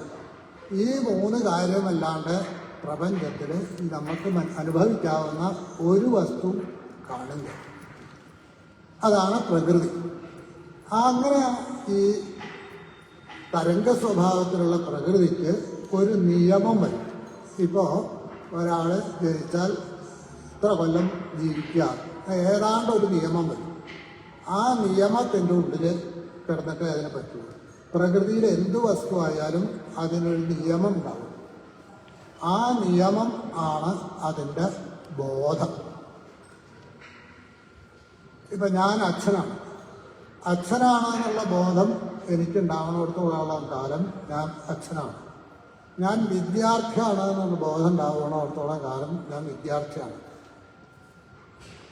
അപ്പം എന്താണോ ഞാൻ വിചാരിച്ചാൽ അതാണ്, ആ ബോധം ആണ് നമ്മളെ നിലനിർത്തുന്നത്. നമ്മളെ മാത്രമല്ല, ഒരു തന്മാത്രയോ അല്ലെങ്കിൽ ആറ്റോ എന്തായാലും അതിന് അതാണെന്നുള്ളൊരു ബോധം ഉണ്ടാവുകൊണ്ടാണ്. അത് വിട്ടു പോകാൻ പറ്റില്ല. ഒരാറ്റത്തിന് ഇത്ര ഇലക്ട്രോൺ, ഇത്ര പ്രോട്ടോൺ എന്നൊക്കെ നിയമം ഉണ്ടാവും. അത് മാറ്റാൻ അതിനെക്കൊണ്ട് പറ്റില്ല, അത് മാറാൻ പറ്റില്ല. അതാണ് അതിൻ്റെ ബോധം. ഇത് പ്രപഞ്ചത്തിലെ എല്ലാ വസ്തുക്കൾക്കും ഈ ബോധം ഉണ്ട്. ഈ ബോധം മാറിയാൽ അത് അതല്ലാണ്ടായി മാറും. അപ്പം ആ ബോധത്തിന് ഒരു കേന്ദ്രബിന്ദു പോലെ അഹങ്കാരം വന്നിട്ടുണ്ട്. അഹങ്കാരം എന്ന് പറഞ്ഞാൽ അപ്പോൾ നിറഞ്ഞു നിൽക്കുന്ന ഒരു വസ്തുവാണ് ഈശ്വരൻ. ആ ഈശ്വരനിൽ നിന്ന് ബോധം എന്ന് പറഞ്ഞിട്ട്, അല്ല പ്രകൃതി എന്ന് പറഞ്ഞിട്ട് അവിടെ ഒരു എന്താ പറയുക, ഓളം ഉണ്ടാവണമെങ്കിൽ ഒന്നുണ്ടായി വരും. അതിൽ നിന്ന് ബോധം ഉണ്ടാവും. ആ ബോധത്തിൻ്റെ കേന്ദ്രബിന്ദുവായിട്ട് ഞാൻ ഉണ്ടാവും. ഞാനുണ്ടായാൽ അതേ നിമിഷത്തിൽ വിദ്യ ഉണ്ടാവും. അതായത് ഞാൻ ഒരു ബോധം വന്നു വിട്ടാൽ അപ്പം തന്നെ നീന്നുള്ള ബോധം വരും. അപ്പം 2 എന്നുള്ള ബോധം വരും. ആ 2 എന്നുള്ള ബോധം വരുന്നതാണ് മായ. ആ മായയ്ക്ക് കട്ടി കൂടിയിട്ടാണ് ഈ പ്രപഞ്ചം മുഴുവൻ ഉണ്ടായി തീർന്നിട്ടുള്ളത്. ഇതാണ് സാഖ്യശാസ്ത്രത്തിലെ അടിസ്ഥാന തത്വം. അങ്ങനെ അതിന് ഈ ഞാനും നീയും ഉണ്ടായാൽ എനിക്ക് നിന്നോട് സംവദിക്കാൻ വേണ്ടിയിട്ട് ഉള്ള 5 ഭാഗങ്ങൾ തുറക്കും. അതിന് ശബ്ദം, സ്പർശം, രൂപം, രസം, ഗന്ധം എന്ന 5 തന്മാത്രകൾ പറയാം. അത് മാത്രമായിട്ടുള്ളതും തുറക്കും. അവിടുന്ന് അങ്ങോട്ട് കാണാൻ വേണ്ടിയിട്ടുള്ള കണ്ണുണ്ടാവും, കാണാനുള്ള രൂപം ഉണ്ടാവും. അങ്ങനെ ഈ പ്രപഞ്ചം ഇങ്ങനെ വലുതായി വലുതായി വലുതായി വലുതായി വന്നിട്ട് ആണ് ഇപ്പോൾ ഉള്ള ഈ പ്രപഞ്ചം മുഴുവൻ ഉണ്ടായിട്ടുള്ളതാണ് സാഖ്യശാസ്ത്രത്തിൻ്റെ തത്വം. അപ്പം ഈ കൃഷ്ണനും അങ്ങനെയാണ്. ബോധം എന്നുള്ളത് ഒന്നാണ്, പിന്നെ എന്താണ് അഹങ്കാരം എന്നുള്ളത് ഒന്നാണ്, പിന്നെന്താണ്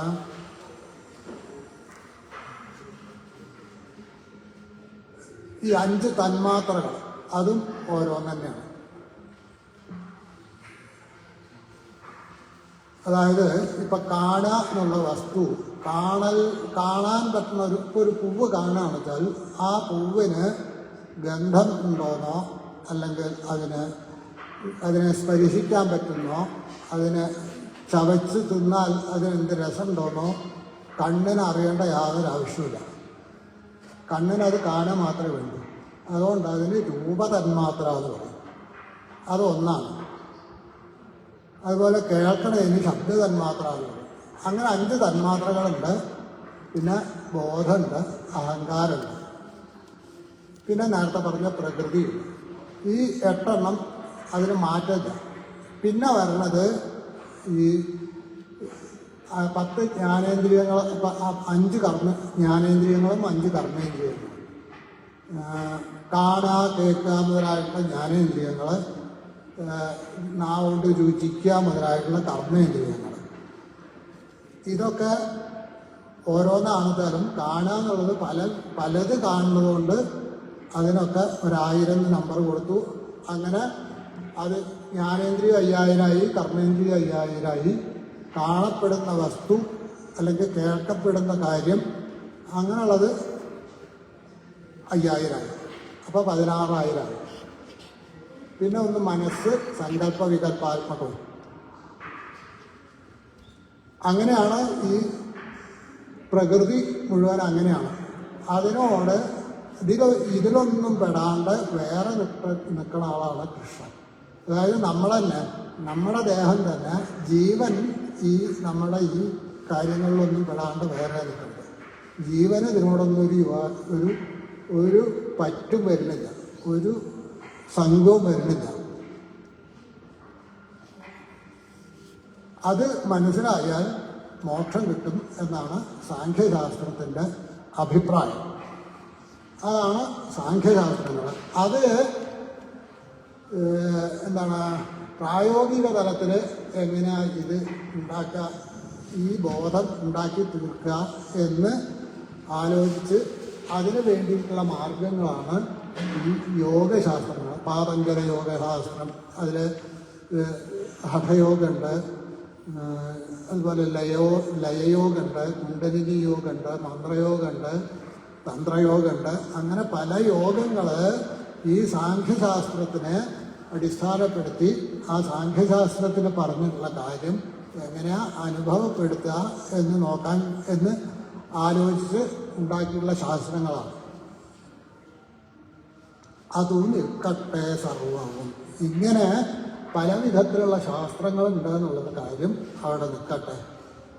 കൃഷ്ണ കൃഷ്ണ മുകുന്ദ ജനാർദ്ദന കൃഷ്ണ ഗോവിന്ദ നാരായണ ഹരി അച്യുതാനന്ദ ഗോവിന്ദ മാധവ സച്ചിദാനന്ദ നാരായണ ഹരി ഉയർന്നിടുന്ന സംസാര ചക്രത്തിൽ ഉയർന്നിടുന്ന മുക്തറിഞ്ഞിടുവാൻ അറിവുള്ള ഗുണത്വങ്ങളുണ്ടൊരു പരമാത്മരുൾ ചെയ്തിരിക്കുന്നു. എഴുതായിട്ടു മുക്തിയടിപ്പാനായി ചെവി തന്നിതു കേൾപ്പിനെല്ലാവരും നമ്മയൊക്കെയും ബന്ധിച്ച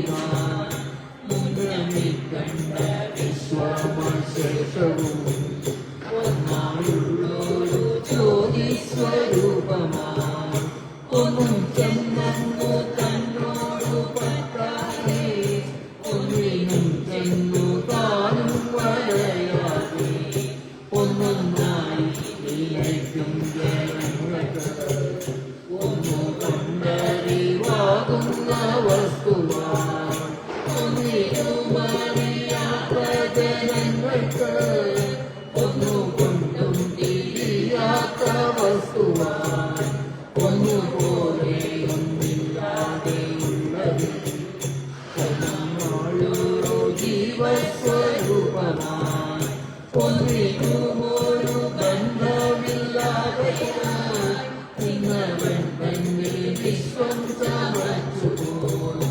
ഒന്നുമില്ല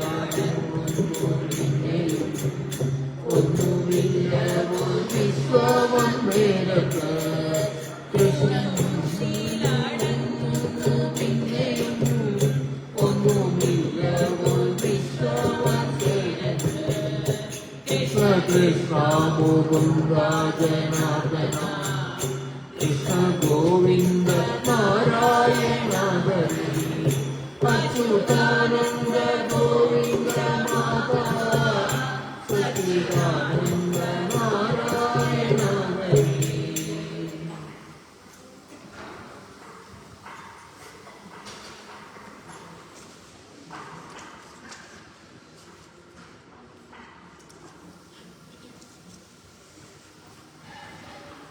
ചുഴന്നിടുന്ന സംസാര ചക്രത്തിൽ ചുഴന്നുകൊണ്ടിരിക്കുകയാണ്. ചുഴലുക എന്ന് പറഞ്ഞാൽ ചുറ്റിത്തിരിയുക. ഇങ്ങനെ ചുറ്റിത്തിരിഞ്ഞുകൊണ്ടിരിക്കുകയാണ് സംസാരചക്രം. ജനനം മരണം, ജനനം മരണം, ജനനം മരണം, അങ്ങനെ തിരിഞ്ഞുകൊണ്ടിരിക്കുകയാണ്. നമ്മുടെ ജനനവും മരണവും, ജനനം കഴിഞ്ഞാൽ മരണം, അത് കഴിഞ്ഞാൽ ജനനം ഉണ്ടോയെന്ന് നിശ്ചയമില്ല. പക്ഷേ ആലോചിച്ച് നോക്കിയാൽ ജനന മരണങ്ങൾ ഉണ്ടാവാൻ വഴിയുണ്ട്. പ്രപഞ്ചത്തിൽ നമ്മൾ കാണുന്ന വസ്തുക്കൾക്കൊക്കെ റീസൈക്ലിങ് നടക്കുന്നുണ്ട്. ഒരു കാര്യവും റീസൈക്കിൾ ചെയ്യാണ്ട് പോകുന്നില്ല. ഒരില വീണ് കഴിഞ്ഞാൽ അത് വളമായി ആദ്യം ചെടിയുടെ ഭാഗം ആയിട്ട് മാറുന്നു.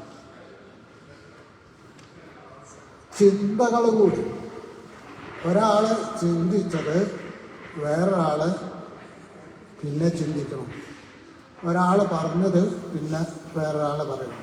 ചിന്തകൾക്കും കൂടിയുണ്ട്. ചിന്തകൾ ഇപ്പോൾ അമേരിക്കയിലെ ഒരാൾ ചിന്തിക്കുന്നത് ആ ചിന്ത തന്നെ കുറച്ച് വ്യത്യാസപ്പെടുത്തിയിട്ട് ആസ്ട്രേലിയയിൽ ഒരാളിന് ചിന്തിക്കുന്നുണ്ടാവും, കുറച്ച് വ്യത്യാസപ്പെടുത്തിയിട്ട് ഭാരതത്തിൽ ചിന്തിക്കുന്നുണ്ടാവും. അങ്ങനെ ചിന്തകൾ കൂടി റീസൈക്കിൾ ചെയ്തിട്ട് ഒരു ചിന്ത കഴിഞ്ഞാൽ വേറൊരു ചിന്ത വരുന്നുണ്ട്. അപ്പോൾ ഇപ്പോൾ യുക്തിവാദികൾ പറയണത് മരണം കഴിഞ്ഞാൽ കഴിഞ്ഞു എന്നാണ് പറയുന്നത്. മരണം കഴിഞ്ഞാൽ കഴിഞ്ഞു എന്ന് പറയുമ്പോൾ ഈ ജീവൻ റീസൈക്കിൾ ചെയ്യുന്നില്ല എന്നാണ് അർത്ഥം. അങ്ങനെ വരാൻ നിവൃത്തിയില്ല. എന്താ വെച്ചാൽ പ്രപഞ്ചത്തിൽ മുഴുവൻ റീസൈക്കിൾ ചെയ്തിട്ട് കാണുമ്പോൾ ഇതിന് മാത്രം റീസൈക്ലിംഗ് ഇല്ല എന്ന് പറയാൻ നമുക്ക് എങ്ങനെ പറ്റും? എന്ത് കാര്യമായാലും റീസൈക്കിൾ ചെയ്യും.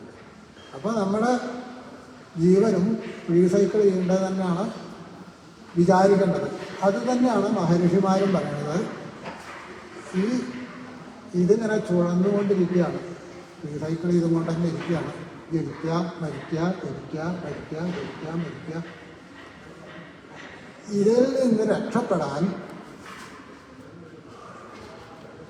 ഇതിലിങ്ങനെ കടന്ന് തിരിയണം നമുക്കറിയാൻ വേണ്ടിയിട്ട് മഹത്തുക്കൾ ഒരു ഉപായം പറഞ്ഞു തന്നിട്ടുണ്ട്. വളരെ യോഗ്യന്മാരായിട്ടുള്ള മഹർഷിമാരും എല്ലാവരും നമുക്ക് ഈ സംസാര ചക്രത്തിൽ നിന്ന് പുറത്ത് കടക്കാൻ ഒരു മാർഗം പറഞ്ഞു തന്നിട്ടുണ്ട്. അത് പരമാർത്ഥം ആണ്. പരമാർത്ഥം എന്ന് പറഞ്ഞാൽ മോക്ഷം തന്നെ, പരമമായിരിക്കുന്ന അർത്ഥം. ഇതിന് പുറത്തേക്ക് കിടക്കാനുള്ള ഒരു മാർഗം മോക്ഷം ആണ് എന്ന് അറിവുള്ളവർ പറഞ്ഞു തന്നിട്ടുണ്ട്.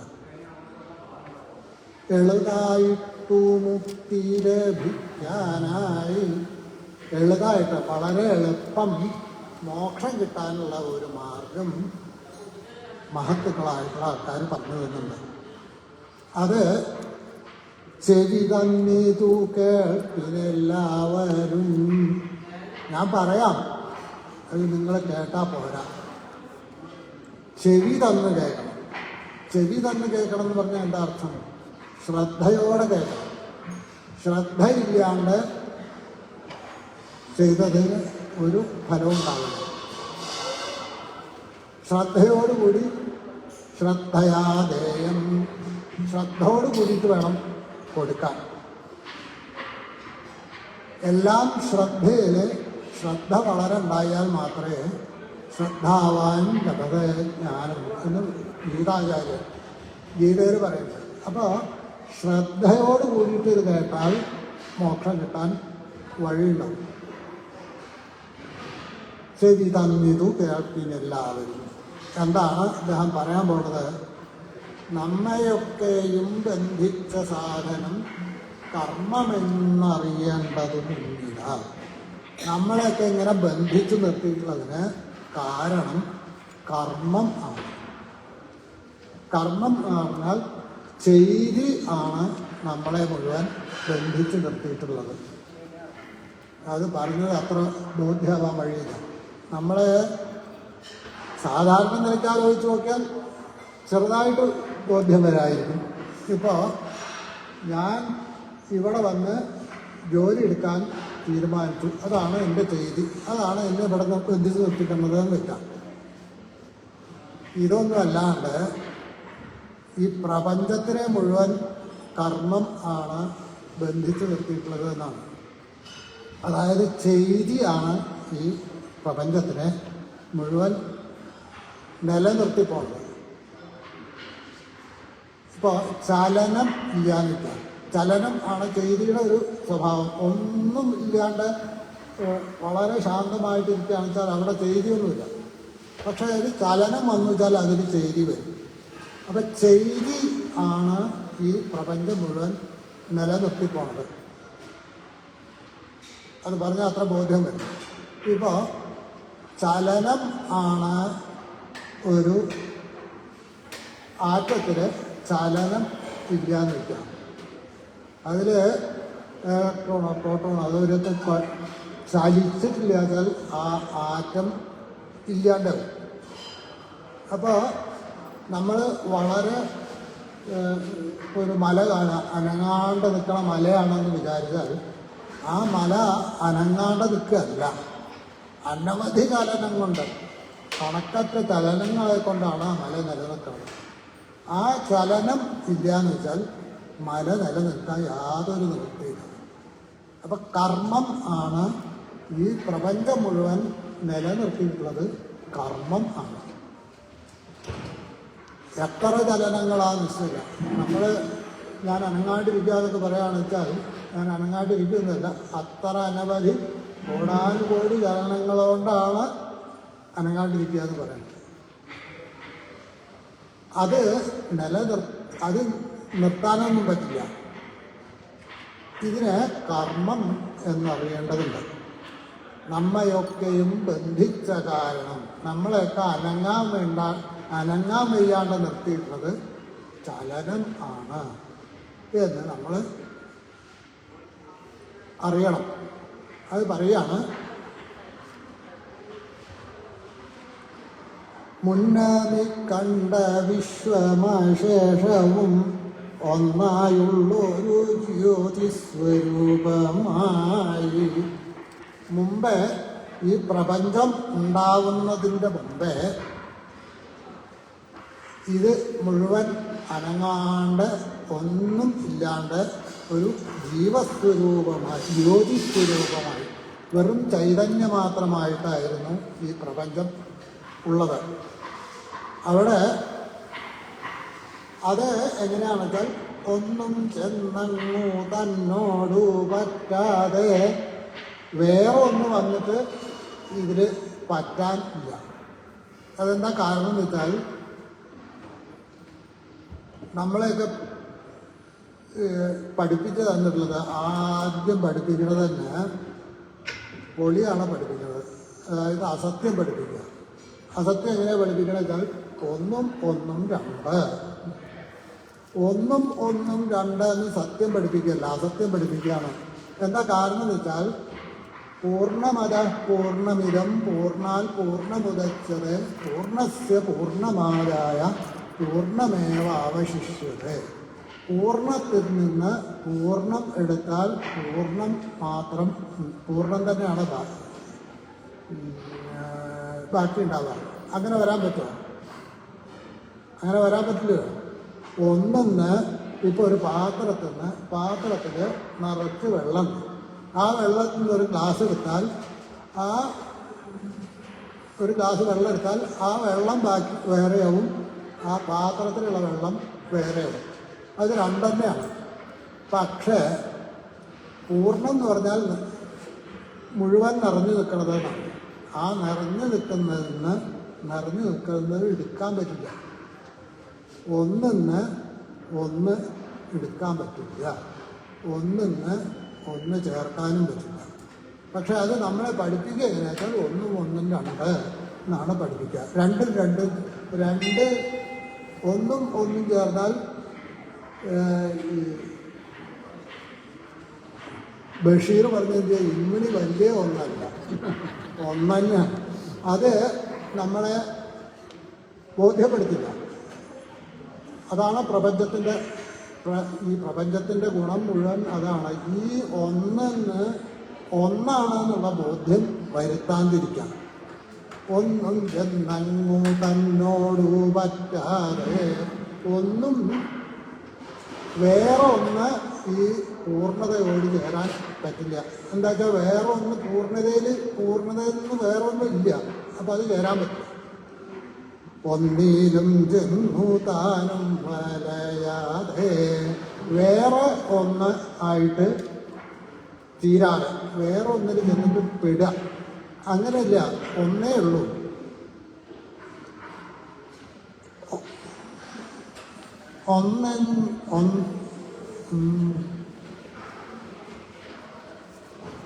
എന്താണത്?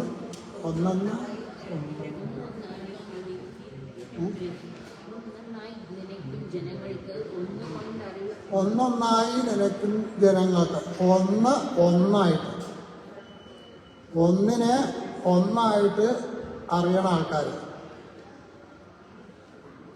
ഒന്നായി നിലയ്ക്കും ജനങ്ങൾക്ക്, ഒന്നുകൊണ്ടറിയാവുന്ന വസ്തുവായി. ഒന്നിനെ ഒന്നാണെന്നറിയണ ആൾക്കാർക്ക് ഒന്നുകൊണ്ട്, ജ്ഞാനം കൊണ്ട് അറിയാവുന്ന വസ്തുവാണ്. ഒന്നിനെ ഒന്നാണെന്ന് അറിയണം. ഒന്നിനെ രണ്ടാണെന്ന് അറിയുമ്പോൾ അവിടെ ദുഃഖം വരും. ഒന്നുകൊണ്ട് അങ്ങനെയല്ലേ ആചാര്യർ പറഞ്ഞിട്ടുള്ളത്? എന്താണ്?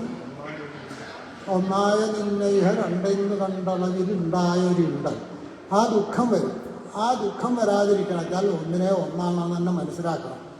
അങ്ങനെ മനസ്സിലാക്കുന്ന ആൾക്കാർക്ക് ജ്ഞാനം, ആ ജ്ഞാനം കൊണ്ട് അറിയാവുന്ന വസ്തുവാണ് ആ ഒന്ന്. അതായത് ഈ പ്രപഞ്ചം മുഴുവൻ ഒന്നാണ് എന്ന് മനസ്സിലാക്കുന്ന ആൾക്ക് ആ ജ്ഞാനം തന്നെ വന്നുപെടും. ഒന്നിലും അറിയാത്ത ഒന്നും ഇതെന്താ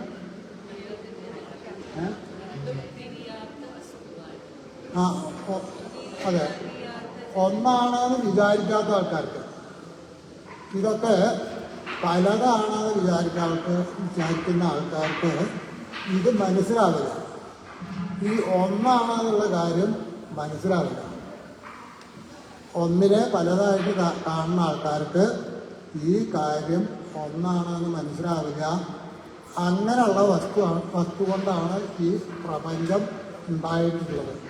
ഈ ലോകം മുഴുവൻ ഉണ്ടായിട്ടുള്ളത് ആ ഒരു വസ്തു കൊണ്ടാണെന്ന് തീർച്ചയാവണം. അങ്ങനെയുള്ള തീർച്ച ഈ ജ്ഞാനം കൊണ്ട് ഉണ്ടായിത്തീരും.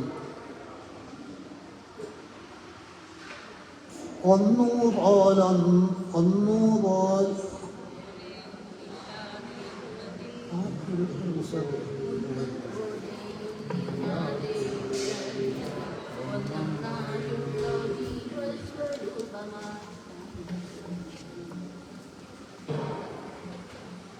ഒന്നിനും അറിയാത്ത ജനങ്ങൾക്ക് ഒന്നുകൊണ്ടും തിരിയാത്ത വസ്തുവായി, ഒരു വിധത്തിലും മനസ്സിലാവാത്ത വസ്തുവായിട്ട്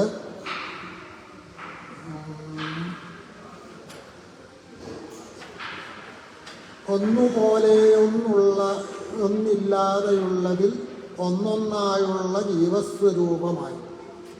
ഈ പ്രപഞ്ചം നോക്കിയാണെച്ചാൽ ഒരു വസ്തുവും വേറൊരു, നമ്മൾ സാധാരണ നിലയ്ക്ക് നോക്കുകയാണെച്ചാൽ ഒരു വസ്തുവും വേറൊരു വസ്തുവിനെ പോലെ ആവില്ല. ചാക്യാർ പറയും, ചാക്യാർ എന്താ പറയാന്ന് വെച്ചാൽ, ഈ മൺപാത്രം ഉണ്ടാക്കുന്ന ആളുണ്ടാവില്ല, മൺപാത്രം ഉണ്ടാക്കുന്ന ആള് കലങ്ങൾ ധാരാളം ഉണ്ടാക്കും. കലങ്ങൾ ഉണ്ടാക്കിയാൽ കണ്ടാലൊക്കെ ഒരുപോലെ ഇരിക്കും. പക്ഷേ ഒന്നുമ്പിൽ കൊട്ടിയാൽ എന്നൊരു ശബ്ദവും, വേറൊന്നുമ്പിൽ കൊട്ടിയാൽ കിളുന്നൊരു ശബ്ദവും. ഒരുപോലെ ഒന്നും ഒരു വസ്തു ഈ പ്രപഞ്ചത്തിൽ ഉണ്ടാവുന്നില്ല. അങ്ങനെയുള്ളതിൽ ഒന്നായുള്ള വസ്തുവാണ്. ഇപ്പോൾ മണ്ണിൻ്റെ പാത്രം ഉണ്ടാവുന്നു. മണ്ണിൻ്റെ പാത്രം പല വിധത്തിൽ ചട്ടിയുണ്ട്, കലുണ്ട്, കിണ്ടിയുണ്ട്, അങ്ങനെ പലതും മണ്ണുകൊണ്ട് ഉണ്ടാക്കാൻ പറ്റും. ചെരാതുണ്ട്. ഇതിലൊക്കെ വെവ്വേറെ നാമസ്വരൂപങ്ങളാണ്, വെവ്വേറെ പേരുള്ള വേറെ രൂപങ്ങളാണ്. പക്ഷേ ഇതിലൊക്കെ ഉള്ളത് മണ്ണ് മാത്രമാണ്. അപ്പം അതുകൊണ്ട് ഇതൊക്കെ മണ്ണ് കൊണ്ട് ഉണ്ടാക്കിയതാണെന്ന് അറിയാം. അതാണ് ഒന്നുപോലെയൊന്നില്ല എന്നുള്ളതിൽ ഒന്നായിട്ടുള്ളത്. ഈ പ്രപഞ്ചം മുഴുവൻ പല വിധത്തിലുള്ള സാധനങ്ങളാണ്. നമ്മൾക്ക് കാഴ്ചയിൽ കാണുന്നത് പല വിധത്തിലുള്ള സാധനങ്ങളാണ്. പക്ഷേ എല്ലാം ഒരേ വസ്തു കൊണ്ടാണ് ഉണ്ടാക്കിയിട്ടുള്ളത്. ഇപ്പം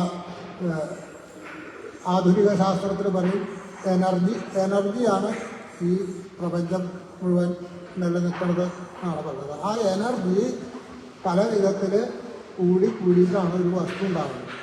അങ്ങനെ പല വസ്തുക്കളും ഉണ്ടാകുന്നു. പക്ഷേ എല്ലാത്തിലും ഉണ്ടാവുന്നത് എനർജി, അതായത് ശക്തി.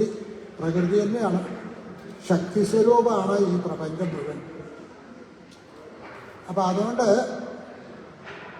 ഈ ശക്തി സ്വരൂപമായിട്ടുള്ള ഈ പ്രപഞ്ചത്തിനെ മനസ്സിലാക്കാണ്ട് ഇത് ഗ്ലാസ്സാണ്, ഇത് മൈക്കാണ്, ഇത് വിളക്കാണ് എന്നൊക്കെ വെവ്വേറെ മുറിഞ്ഞ് മനസ്സിലാക്കണ ആൾക്കാർക്ക് യാതൊന്നുകൊണ്ടും ഇത് മനസ്സിലാക്കാൻ പറ്റില്ല.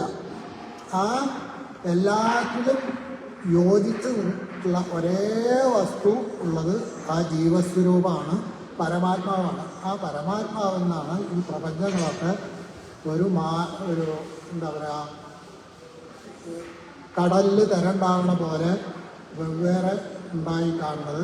അല്ലെങ്കിൽ വെളിച്ചത്തിൽ പല വസ്തുക്കൾ വെവ്വേറെയായി തോന്നുന്നത് കടലിൽ തിരണ്ടാവുന്ന പോലെയാണ്. ഇത് വേറെയല്ല, ഒന്ന് തന്നെയാണ്.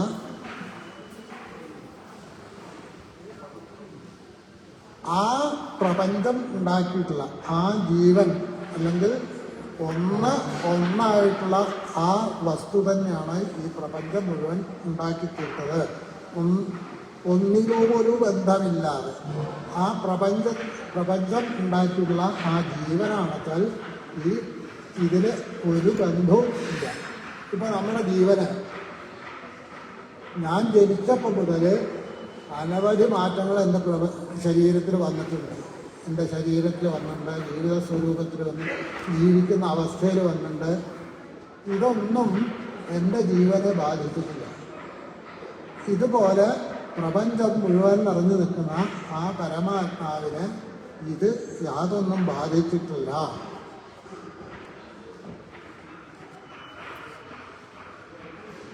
ഏത് വരെ വായിച്ചു? വിശ്വം നേരത്തെന്ന് വരില്ല. ജീവസ്വരൂപമായി ഒന്നിലും ഒരു ബന്ധമില്ലാതെയായി നിന്നവൻ തന്നെ വിശ്വം സമർപ്പിക്കും. ആ മൂന്നും ഒന്നിലടങ്ങുന്നു പിന്നെയും ഒന്നുമില്ല പോൽ വിശ്വം നേരത്ത്. അപ്പോൾ ഈ പ്രപഞ്ചത്തിൻ്റെ അവസാനം എങ്ങനെയാണ് ഉണ്ടാവുക എന്ന് പറയാം. മൂന്നായിട്ടാണ് നമ്മൾ പറയുക, ത്രിഗുണങ്ങൾ. സത്വം, രജസ്, തമസ് എന്നതുകൊണ്ടാണ് ഈ പ്രപഞ്ചം മുഴുവൻ ഉണ്ടാക്കിയിട്ടുള്ളത്. അത് മൂന്നും ഇല്ലാണ്ടായി തീർന്നാൽ, അതായത് ഈ പ്രപഞ്ചം ഇപ്പം നിലനിൽക്കുന്നത് 3 ഭാഗമാണുള്ളത്. അതിൻ്റെ 3നെയും 4 ഭാഗിക്കാം. അപ്പോൾ അത് 4 3 12 ഭാഗമാണല്ലോ ഉണ്ടാവുക. 4 3 12 ഭാഗം വരുമ്പോൾ 4 4 4 എന്ന വിധത്തിൽ സത്വം, രജസ്, തമസ് വന്നു വെച്ചാൽ പിന്നെ പ്രപഞ്ചം ഇല്ലാണ്ടാവും. പക്ഷേ അതിൽ 5 4 3 എന്ന് വന്നു വെച്ചാൽ അപ്പോൾ പ്രപഞ്ചം ഉണ്ടാവും. അതായത് സത്വഗുണം 5 ഭാഗം, രജോ ഗുണം 3 ഭാഗം, തമോ ഗുണം രജോ ഗുണം 4 ഭാഗം, തമോ ഗുണം 3 ഭാഗം. അങ്ങനെ വരുമ്പോൾ പ്രപഞ്ചം ഉണ്ടായി വരും. ഇതിന് പ്രമാണമെന്ന് പറയാൻ പറ്റില്ല. ഇത് പല കാലത്ത് പല വിധത്തിലായിത്തീരും. ചില കാലത്ത് രജോ ഗുണത്തിന് പ്രാധാന്യം വരും. അപ്പോൾ രജോ ഗുണം 5 ആവും, തമോ ഗുണം 3 ആവും, സത്വഗുണം 4 ആവും. ചില കാലത്ത് തമോ ഗുണത്തിന് ആധിക്യം വരും. അങ്ങനെ വരുമ്പോൾ അങ്ങനെ ഒരു വിധത്തിലാവും പ്രപഞ്ചം. ഇപ്പോൾ ഒരു പറയുന്നുണ്ട്, അടുത്ത ബ്രഹ്മാവ് ഇപ്പോഴത്തെ ഹനുമാനാണെന്ന് പറയും. ഹനുമാൻ എന്ന് പറഞ്ഞാൽ കുറച്ച് ഒരു രജോ ഗുണ പ്രാധാന്യം വന്നുപെടും. കുരങ്ങൻ്റെ സ്വഭാവം ഇഷ്ടപ്പെടുത്തില്ലായ ഉള്ള സ്വഭാവം വന്നുപെടും. രജോ ഗുണ സ്വഭാവം ഉണ്ട്. ഈ രജോ ഇപ്പം സത്വഗുണ പ്രാധാന്യം ഇപ്പോഴുള്ള രജോ ഗുണ പ്രാധാന്യമുള്ള ആളാണ് ബ്രഹ്മാവ്. 4 ഭാഗവും രജോ ഗുണം ആയിട്ടുള്ളതാണ് ബ്രഹ്മാവ്. അത് 5 ഭാഗം രജോ ഗുണം ആയിട്ടുള്ള ബ്രഹ്മാവ് വന്നു വെച്ചാൽ അത് ചിലപ്പോൾ ഹനുമാനായി തീരും. അപ്പോൾ ഇപ്പം നമ്മൾ കാണുന്ന പ്രപഞ്ചത്തിൻ്റെ സ്വരൂപമാവില്ല. രജോ ഗുണത്തിൻ്റെ പ്രാധാന്യം കൂടി വന്നിട്ടുള്ള ഒരു പ്രപഞ്ചം ഉണ്ടായിന്ന് വെച്ചാൽ അത് ഇപ്പം കാണുന്ന പോലെ ആവില്ല. ഇനി ചിലപ്പോൾ തമോ ഗുണത്തിന് പ്രാധാന്യം ഉണ്ടായിട്ടുള്ള ഒരു പ്രപഞ്ചം ഉണ്ടായിന്ന് വരാം. അപ്പോൾ സത്വ ഗുണം വളരെ കുറഞ്ഞതും രജോ ഗുണം നടുവിൽ നിൽക്കുന്നതും തമോ ഗുണം കൂടുതലുള്ളതുമായിട്ടുള്ള പ്രപഞ്ചം ഉണ്ടാവാം. അങ്ങനെയാണ് പ്രപഞ്ചം ഉണ്ടാവുന്നത്. ഈ 12 ഭാഗവും 4 4 4 ആയി നിന്നാൽ സമം വരും. അങ്ങനെ സമം വന്നാൽ അത് പിന്നെ കാണാൻ ചേട്ടൻ ഒരിളക്കം വന്നാലേ നമുക്ക് കാണാൻ പറ്റും. ഇളക്കം ഇല്ലാണ്ട്, അതായത് ഏറ്റക്കുറച്ചിലുള്ളതിനെ മാത്രമേ നമുക്ക് അനുഭവിക്കാൻ പറ്റൂ. ഏറ്റക്കുറച്ചിലില്ലാത്ത യാതൊന്നും നമുക്ക് അനുഭവിക്കാൻ യാതൊരു നിവൃത്തിയില്ല. ഈ ഏറ്റക്കുറച്ചിൽ ഇല്ലാണ്ടാവും. അപ്പം എന്താ ചെയ്യാച്ചാൽ 3 ഒന്നിലടങ്ങുന്നു. ഈ 3 ഒന്നായിട്ട് തീരും. അതായത് ഇപ്പോൾ ഒരു കാര്യം കാണുച്ചാൽ ഇതിൻ്റെ ഈ കണ്ണുകളുടെ ഇല്ലായ വേണം, ഉണ്മ വേണം, ആദ്യം ഇല്ലായ വേണം. അങ്ങനെ ആയാലേ ഈ കണ്ണുകൾ കാണാൻ പറ്റും. ഇതുപോലെ സത്വഗുണവും രജോ ഗുണവും തമോ ഗുണവും പല തട്ടിൽ നിന്നാലേ നമുക്കൊരു കാര്യം കാണാൻ പറ്റും. ഈ കാര്യം കാണണമെന്ന് വെച്ചാൽ ഇങ്ങനെ പല തട്ടിൽ നിൽക്കണം. ആ പല തട്ടിൽ നിൽക്കാണ്ട് ഒരേപോലെ അയച്ചാൽ ഈ കണ്ണട കാണാൻ പറ്റും. ഈ കണ്ണട എന്നുള്ള വിഷയം തന്നെ കാണാൻ പറ്റും. അപ്പം ഈ പ്രപഞ്ചം മുഴുവൻ ഒന്നിലാണ്. ഒന്നായിട്ട് ഒന്നുമില്ല പോൽ വിശ്വമന്നേരത്ത്. അന്ന് ഈ 3 സത്വരജസ്തമോ ഗുണങ്ങൾ തുല്യമായി വന്നാൽ പിന്നെ ഈ പ്രപഞ്ചം, നമുക്ക് ദൃശ്യപ്രപഞ്ചം ഇല്ലാണ്ടായിരുന്നു എന്നാണ് ഇതിൽ പറഞ്ഞത്.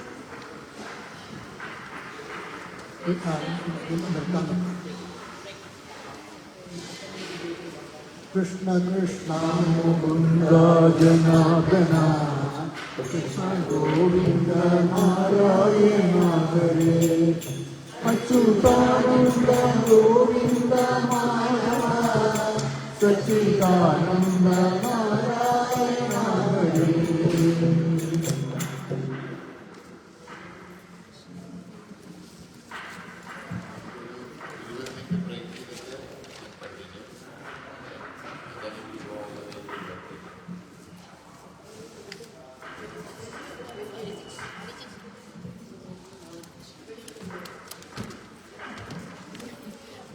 അവിടെ ഇരിക്കുന്നു 3 മൈക്കൊണ്ട് വെച്ചുകൊണ്ട് പിടിച്ച് ഇരിക്കുന്നതാണ്.